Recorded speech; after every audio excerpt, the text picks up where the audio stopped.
해 주시는 말씀 구약 성경 시편 39편이 되겠습니다.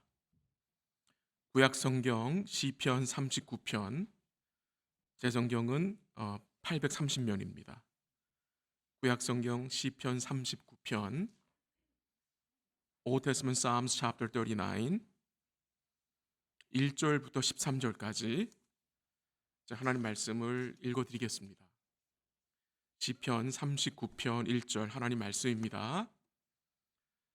내가 말하기를 나의 행위를 조심하여 내 혀로 범죄하지 아니하리니 악인이 내 앞에 있을 때에 내가 내 입의 재갈을 먹이리라 하였도다.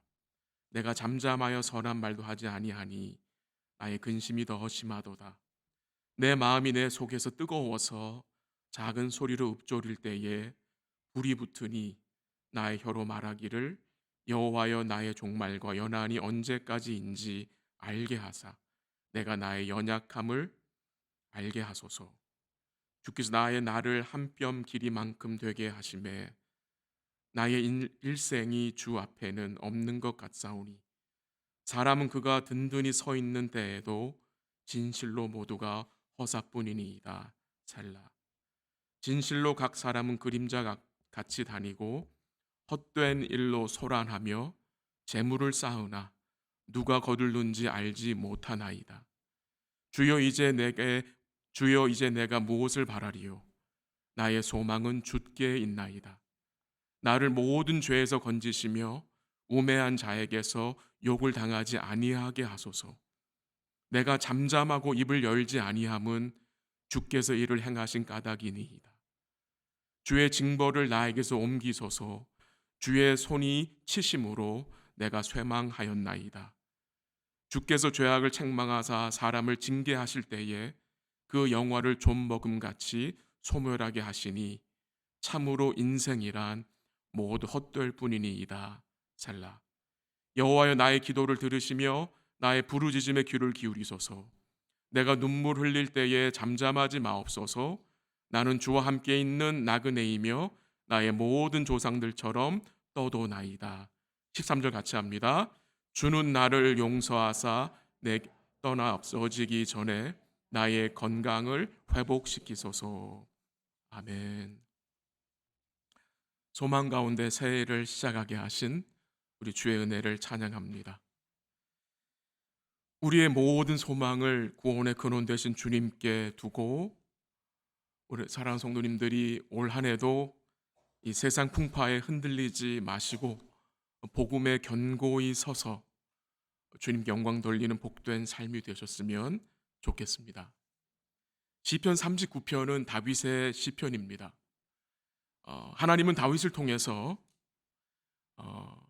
인생은 별것 아니다 라는 말씀을 하시는 것 같습니다. 인간의 성공, 명예, 명성 별것 아닙니다. 좋은 집, 좋은 차, 좋은 옷 별것 아닙니다.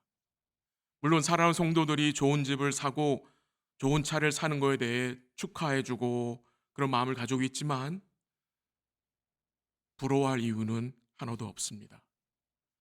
나는 언제쯤이나 살 수 있을까 하면서 조바심을 가질 이유가 전혀 없습니다. 우리 성도님들이 마음에 이 세상의 무거운 짐을 가지고 사시지 않으셨으면 좋겠습니다. 이 세상의 짐들을 주 안에서 다 내려놓고 이 세상적인 가치 기준에서 자유하셨으면 좋겠습니다. 인생은 대단한 것 같지만 대단하지 않습니다. 오늘 본문이 그렇게 말하고 있기 때문입니다. 6절 한번 보시길 바랍니다. 6절 한번 같이 읽죠. 시작. 진실로 각 사람은 그림자 같이 다니고 헛된 일로 소란하며 재물을 쌓으나 누가 거둘는지 알지 못하나이다. 6절 말씀이 뭐로 시작됩니까? 진실로로 시작됩니다. 진실로. 각 사람은 뭐 같대요? 그림자 같다고 합니다. 그림자. 헛된 일로 소란하다고 합니다. 재물을 쌓으려고 분주하게 다니지만 그 6절 마지막에 뭘 얘기합니까? 누가 거둘는지 알지 못한다고 합니다. 무슨 말입니까? 우리가 애써서 재물을 쌓아보지만 그 재물을 우리가 영원히 누리지 못한다는 것입니다. 마치 시편 39편은 우리로 솔로몬 왕이 기록한 전도서를 생각나게 합니다. 사람들은 이 세상에서 몇백 년씩 세상 살 것까지 생각을 합니다. 근데 그렇게 살지 못합니다. 하나님은 다윗에게 그의 날을 한 뼘 길이라고 말했습니다. 한 뼘. 이 한 뼘은 정확한 표현은 요 손바닥 길입니다. 그래서 5절 마지막 부분 보십시오. 5절 마지막 부분.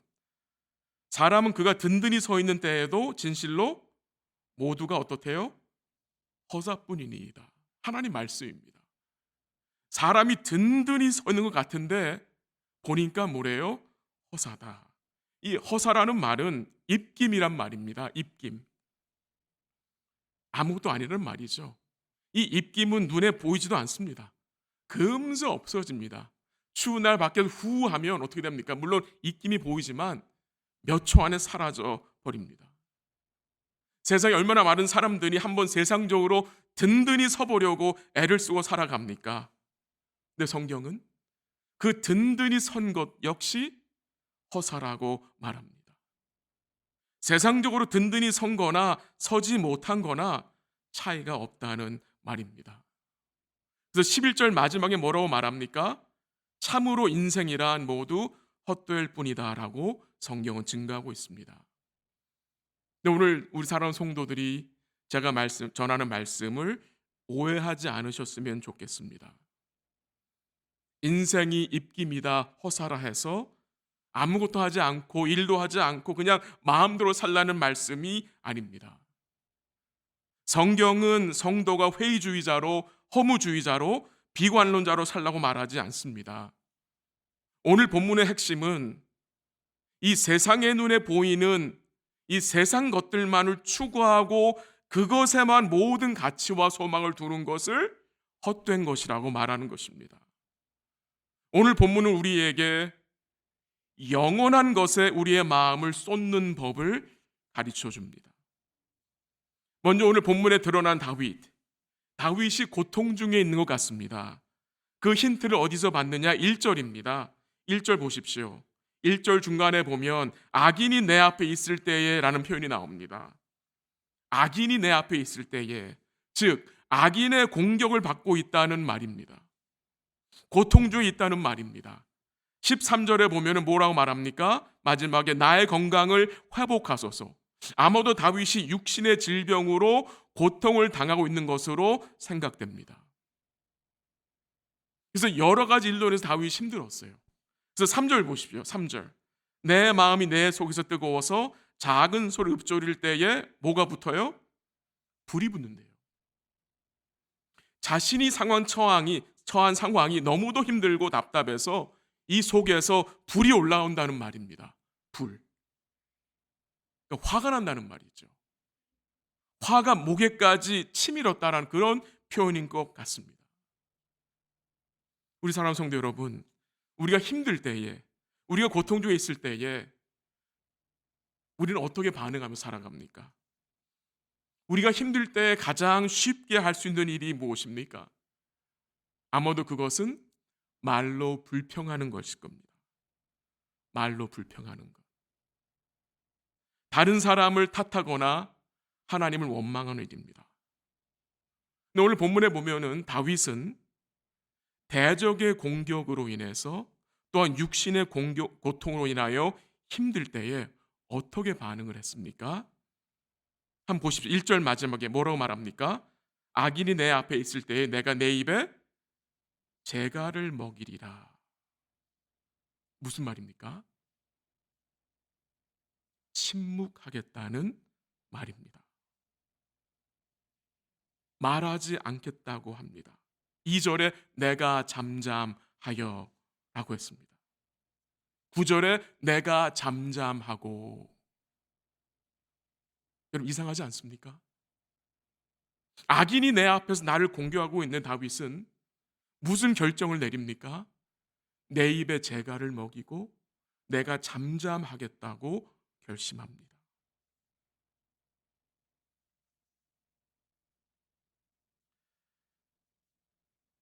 보통 우리는 어려울 때에 참 이 속에서 말은 하지 않지만 속에서 불만이 올라오고 원망스러운 마음이 드는데,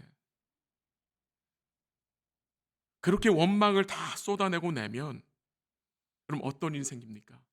우리 다 경험한 일이죠. 우리가 참 힘들 때, 어려울 때 다른 사람에게, 아니면 아내에게, 아니면 남편에게, 아니면 다른 지체에게 원망을 다 쏟아내고 내면 그럼 어떤 시원하십니까?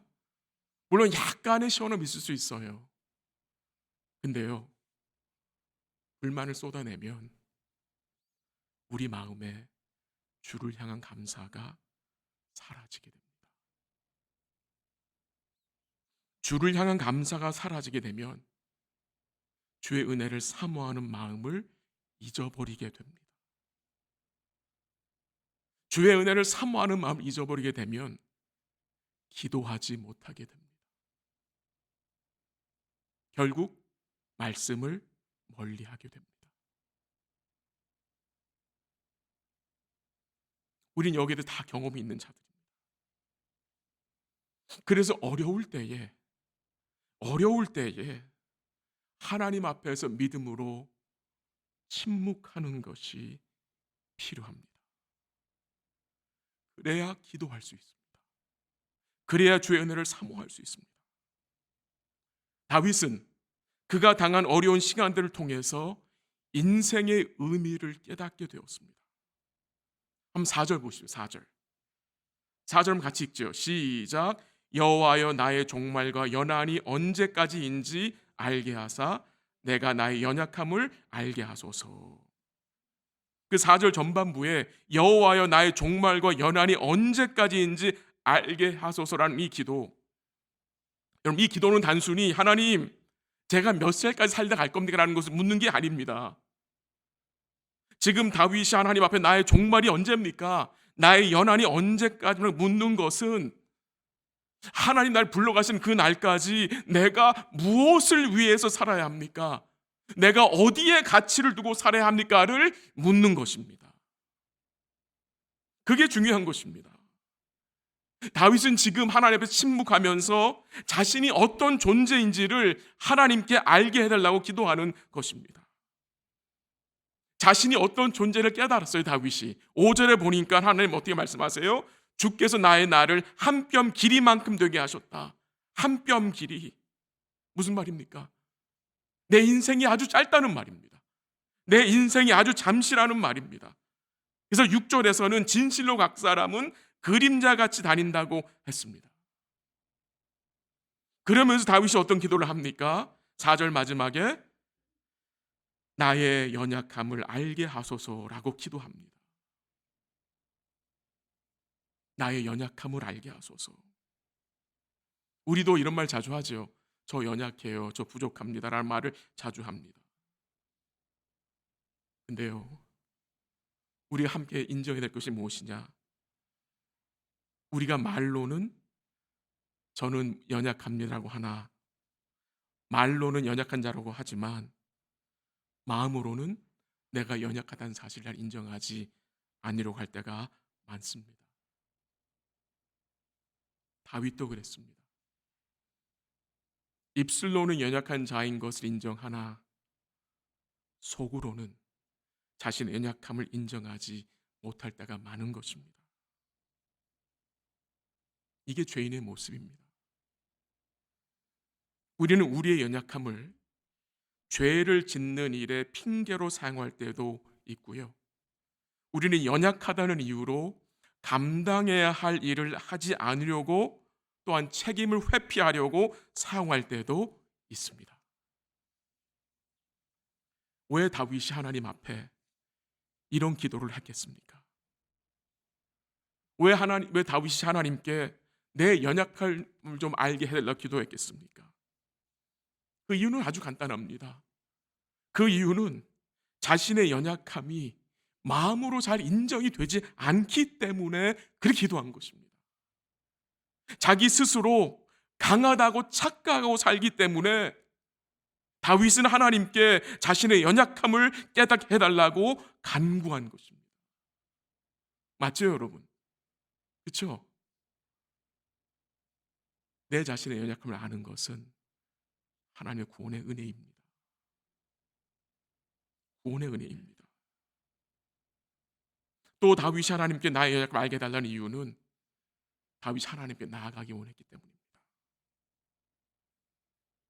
내가 나의 연약함을 알아야 하나님께 나아갈 수 있습니다. 나의 연약함이 인정이 되지 않으면 하나님 나아올 수가 없습니다. 나갈 이유가 없는 거예요. 내가 다 알아서 할 수 있는데 왜 나가요? 다윗은 하나님께 겸손한 기도를 합니다. 나의 연약함을 알게 하소서. 우리는 최대한으로 우리 연약함을 감추려 하죠. 우리는 최대한으로 우리 연약함을 포장해서 강한 사랑을 보이려고 합니다. 하나님 앞에서 그럴 필요가 없습니다. 우리가 어떤 존재들입니까? 성경은 인간이 질그릇 같다고 설명했습니다. 질그릇. 고린도후서 4장 7절에 우리가 이 보배를 질그릇에 가졌으니 이는 심히 큰 능력은 하나님께 있고 우리에게 있지 아니함을 알게 하려 하십니다. 성경은 인간들을 쇠그릇, 녹그릇, 구리그릇이라 말하지 않았습니다. 질그릇이라고 말했습니다. 무슨 말입니까? 쉽게 깨진다는 말입니다. 쉽게 금이 간다는 말입니다. 그러나 심히 큰 능력이 어디에 있어요? 우리에게 있는 게 아니라 주님께 있어요. 그 주님이 질그릇같이 연약한 우리를 뭐 하는 거예요? 붙들어 주시는 것입니다. 우리는 다 질그릇같이 연약한 자들입니다. 중요한 것이 이것입니다. 그래서 우리는 우리의 연약함을 인정하는 것 중요하지만 또한 중요한 것은 무엇이냐? 다른 지체의 연약함을 인정하고 이해함으로 받아주어야 합니다. 굉장히 중요합니다. 로마서 14장 1절에 보면은 믿음이 연약한 자를 너희가 받으라고 말씀하셨어요. 우리가 하나님의 연약한 자인 걸 인정하는 자는 다른 지체의 연약함을 뭐 하는 거예요? 받아주어야 하는 것입니다. 근데 제 자신을 보면 저는 저의 연약함에 대해서는 굉장히 관대하지만 다른 지체의 연약함에 대해서는 관대하지 못하고 아주 엄격한 잣대로 판단할 때가 있다는 사실입니다. 또한 다윗이 하나님께 나의 연약함을 알게 해달라는 기도는 자신이 하나님 앞에 얼마나 큰 죄인인지를 깨닫게 해달라는 기도가 포함된 것입니다. 하나님 앞에 자신의 연약함을 인정하는 것은 내가 하나님 앞에 전적으로 타락한 죄인임을 인정하는 것입니다. 그래서 오늘 본문에 보면은요, 죄를 용서해 달라는 기도가 여러 번 나옵니다. 연약하다는 말은 죄인인 것을 인정하는 것인데 이것은 단순히 우린 죄인입니다 라고 고백하는 것만이 아닙니다. 어떤 죄인이냐는 거예요. 어떤 죄인. 전적으로 타락한 죄인. 그 말은 무슨 말입니까? 지옥 형벌을 받아 마땅한 죄인. 그 말입니다. 지옥 형벌을 받아 마땅한 죄인. 스스로 아무것도 할 수 없는 비참한 죄인. 그럼 여기 동의하십니까? 내가 하나 전적인 죄인인 것이 인정이 돼야 하나님의 전적인 은혜를 받아들일 수 있다는 사실입니다. 내가 전적으로 타락한 죄인인 걸 인정하는 것은 주의 전적인 은혜가 아니면 살 수 없다는 말입니다. 아무것도 할 수 없다는 말입니다. 이게 인정이 돼야 돼요. 우리는 전적으로 타락한 죄인입니다. 그래서 전적으로 주의 은혜만이 필요한 자들입니다. 우리 사랑하는 성도, 우리에게 소망이 있어요. 전적으로 타락한 죄인들 소망이 있는 이유가 뭔지 아세요? 이렇게 연약한 자들을 우리 주님이 어떻게 대해 주십니까? 연약한 죄인들에 대해 하나님은, 우리 주님은 어떤 반응을 보이십니까, 여러분? 우리 주님이 우리의 연약함에 대해서 못마땅하게 여기십니까? 주님이 우리의 연약함에 대해서 불편하게 여기십니까? 우리를 버리실 것입니까? 우리의 연약함 때문에? 아니요. 절대 그렇지 않습니다. 히브리서 4장 15절에 보면 이런 말씀이 나옵니다. 우리에게 있는 대제사장은 예수 그리스도는 우리의 연약함을 동정하지 못하실 이가 아니요 모든 일에 우리와 똑같이 시험을 받으시니로되 죄는 없으시리라 했습니다. 무슨 말입니까? 주님은 우리의 연약함을 동정하시는, 불쌍히 여기시는, 도우시는 분입니다. 이사야 선지자는 주님이 우리의 연약함을 친히 담당하셨다고 했습니다. 우리 주님께서는 우리가 연약할 때에, 아직 죄인 되었을 때에 우리를 위해 뭐 하셨다고요? 죽으셨다고 했습니다. 의인을 위해 죽은 게 아닙니다. 연약한 자들을 위해서, 아직 우리가 죄인 되었을 때에 우리를 위해 죽었다는 사실입니다. 그래서 소망이 있는 것입니다. 베드로가 생각이 납니다. 베드로. 그는 예수님 앞에서 큰 소리친 자입니다. 호언장담한 자입니다.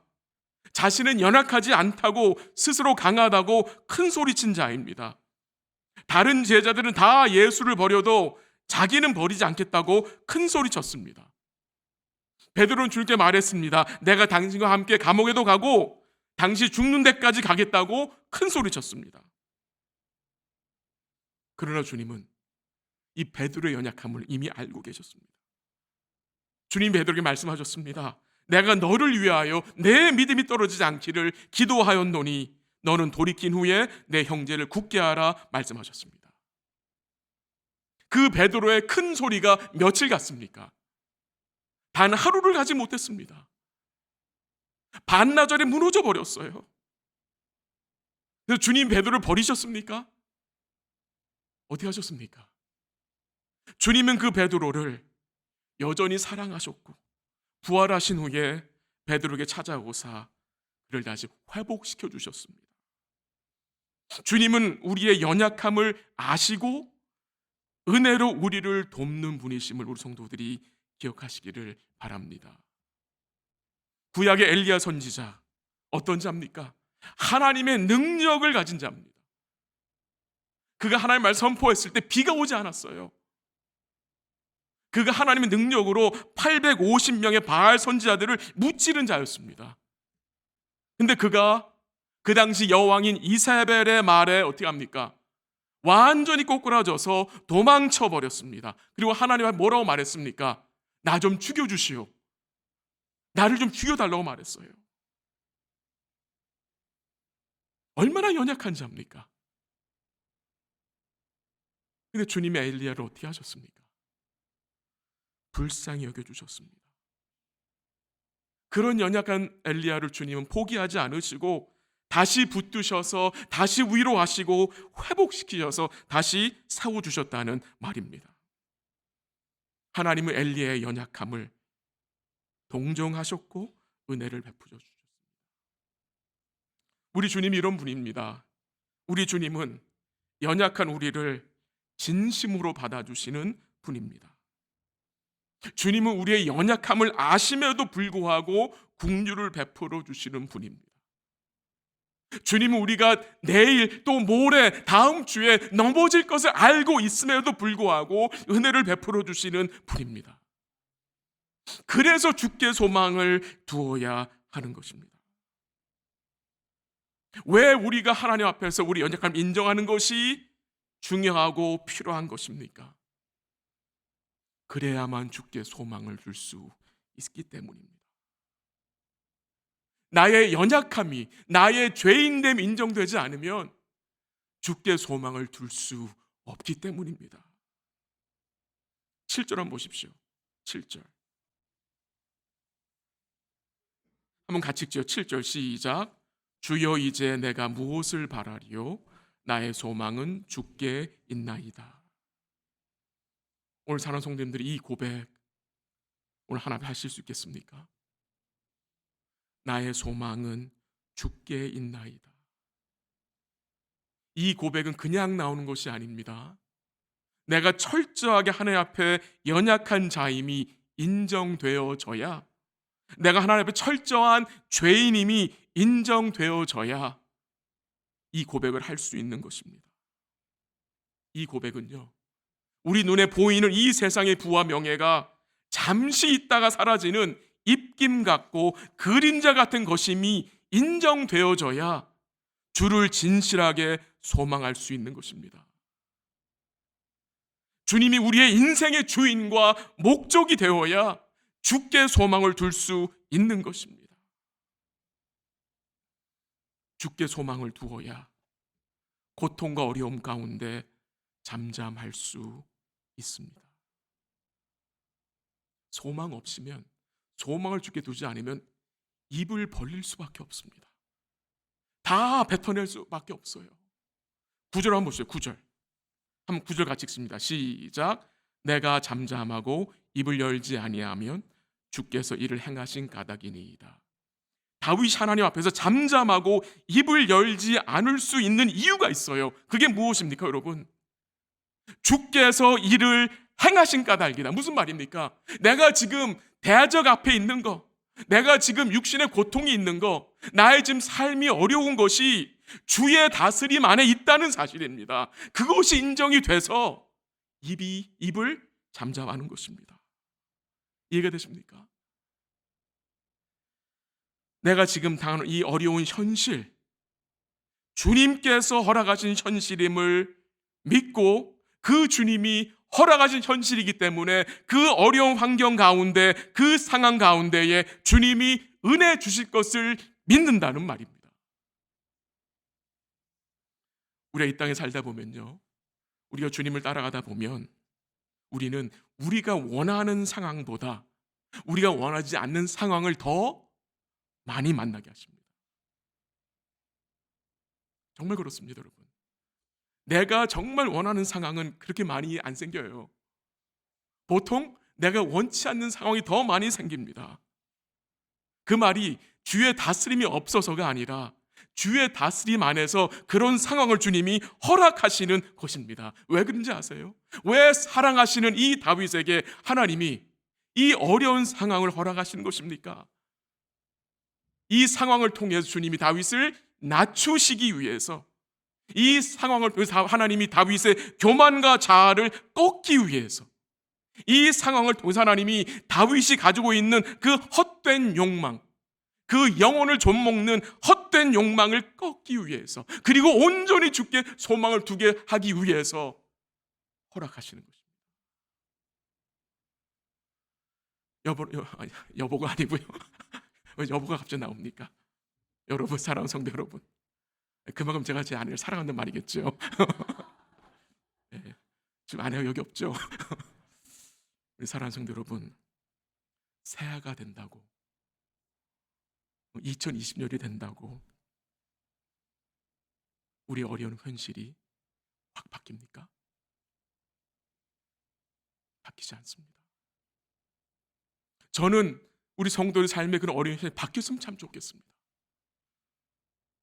근데 하나님 우리 확 바꾸질 않으세요. 하나님 확 바꿔주질 않으세요. 왜 그런지 아세요? 그 상황도 하나님이 우리 성도들에게 은혜와 공유를 베풀어 주실 그 목적이 있기 때문입니다. 본문 12절 가봅니다. 12절 한번 읽어 듣게 들어보세요. 여호와여, 나의 기도를 들으시며 나의 부르짖음에 귀를 기울이소서. 내가 눈물을 흘릴 때에 잠잠하지 마옵소서. 나는 주와 함께 있는 나그네이며 나의 모든 조상처럼 떠도나이다. 그래서 다윗이요, 뭐라고 고백을 합니까? 나는 주와 함께 있는 뭐다?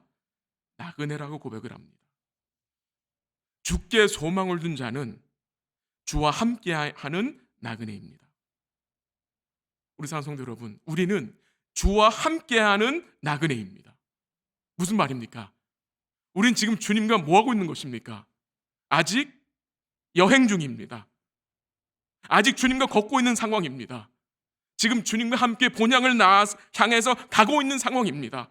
아직 본향에 도착하지 못했어요. 근데 그 주님과 함께 반드시 그 본향에 도착할 것입니다. 여전히 주님과 journey 중입니다. 여행 중입니다.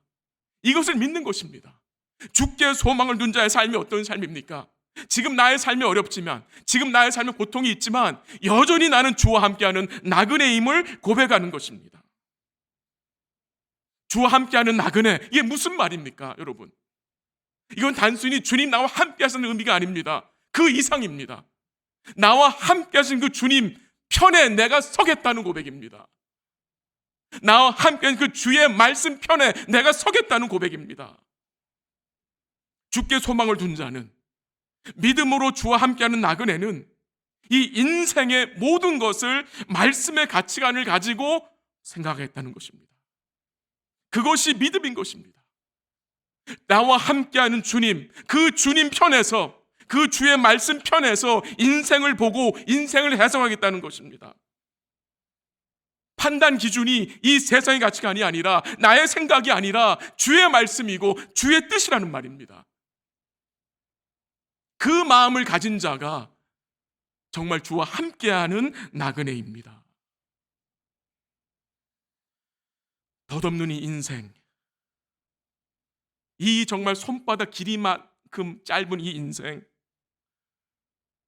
우리가 소망 있는 이유가 무엇입니까? 영원한 주님과 커넥트했기 때문입니다.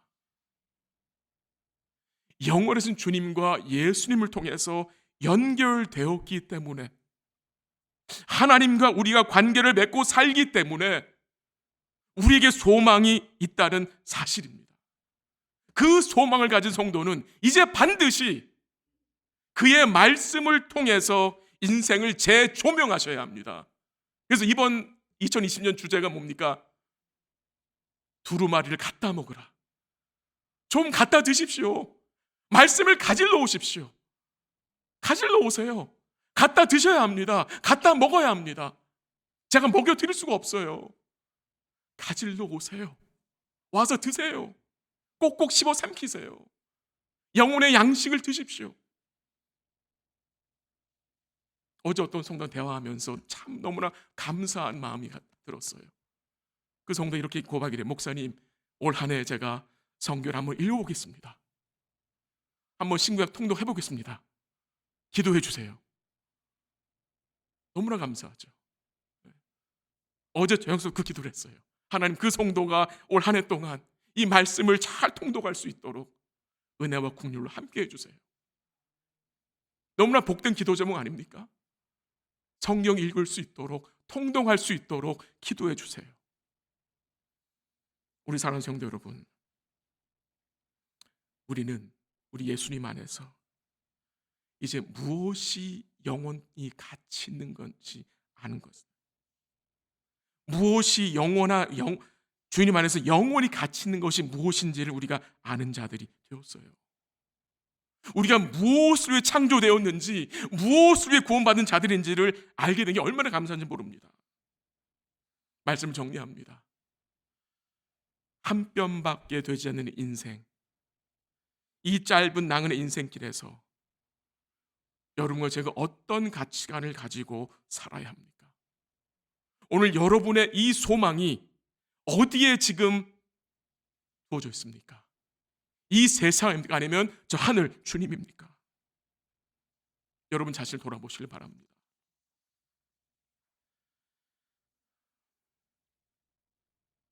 재물을 쌓고자 헛된 욕망 가운데 소란하게 살지 않았으면 좋겠습니다. 맡겨주신 일을 하되 열심히 하되 무엇을 위해 일하는지, 또한 믿음의 바른 가치관을 가지고 일하시면서 주님 영광 돌렸으면 좋겠습니다. 오늘 우리가 하는 게 기도가 무엇입니까? 나의 연약함을 알게 해 주옵소서. 오늘 내가 바라야 할 것이 무엇인지를 깨닫게 해달라고 우리 성도 기도했으면 좋겠습니다. 주께 소망을 둔 성도는 1절에 나온 대로 악인이 앞에 있을 때에 입에 재갈을 먹이는 자입니다. 참 경건한 모습입니다. 경건한 모습이에요. 시편 38편 한번 보세요.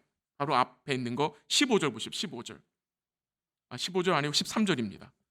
38편 13절. 같이 읽지요. 시작.